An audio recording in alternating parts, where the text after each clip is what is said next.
introduces you long before you can introduce yourself.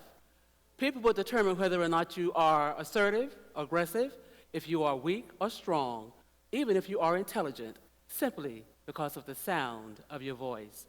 I'm Veronica Blakely, and I want to share with you tonight how you can own your voice, no matter what your voice sounds like.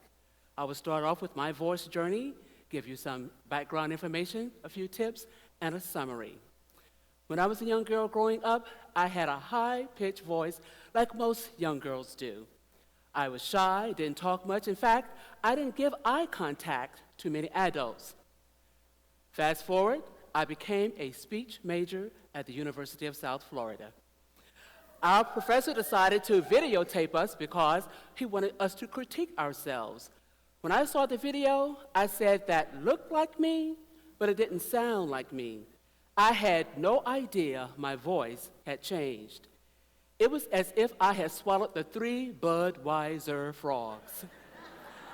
I suddenly understood why a hush would come over the room when I stood up in class to speak. I had what was called the E.F. Hutton effect. When E.F. Hutton talks, everybody listens, and everybody was also staring at me. When I was on the phone, I constantly had to remind the caller that I was a woman and not to call me sir. Well, I eventually grew into my voice. People kept staring, I kept talking, and eventually they kept on listening. Now when I'm on the phone, I wait till the end of the conversation and I laugh and say, "My name is Veronica, not Vince." We have a good laugh and we move on in the conversation. Many people want to ascribe the high-pitched male voice or the low-pitched female voice with a sexual orientation. While there is nothing wrong with sexual orientation, one should not be ascribed that label simply because of the sound of their voice. Men with high-pitched voices are not considered authority figures. They maybe are not promoted or hired within the corporate arena. And when it comes to dating, males with high-pitched voices are rejected by females.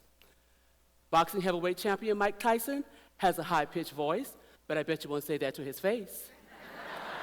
Bart Simpson was the voice of a full-grown woman who was paid handsomely $300,000 per episode to be his voiceover talent. I wouldn't mind that kind of payday. In fact, you can hire me to be the voiceover talent for Bart's dog at $3,000 per episode. I will bark all the way to the bank. Roof, roof. Maude, also known as Dorothy on The Golden Girls, she had a low-pitched voice, but she owned her voice by being a consummate and professional actor. Gilbert Gottfried, he had a high-pitched, nasally toned voice, but he used his voice in his comedic act, and that is how he owned his voice. There are varying surveys that say there are different reasons why males and females have high and low-pitched voices, and maybe because of your physical being or your vocal cords. And many times, there's nothing you can do about it. Some people have opted for surgery because they want to change their voice. However, you can actually change your voice to the point that no one will be able to hear you. The surgery may not be successful, and you might not have a voice at all. If you have some voice challenges, I want to share with you some tips how you can own your voice. We want to make sure that when you are communicating with someone, understand that words are only 7% of your message. So your words are important, and when you speak, you need to have a point, make a point, and get to the point. You want to make sure that your conversation matches the content. You want to make sure that you fit and follow the flow of the conversation. Your body language is 55% of your message. When you greet someone, make sure that you have an appropriate distance. Have that firm handshake.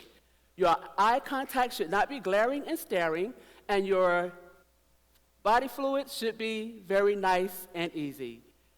Your tone of voice is 38% of your voice. So if a person asks you to repeat yourself because they were listening to the sound of your voice as opposed to the words you were saying, repeat it very courteously and politely.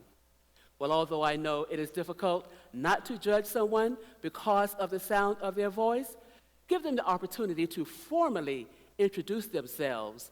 before you allow their voice to do it for you. I'm Veronica Blakely, and I am a communication skills trainer.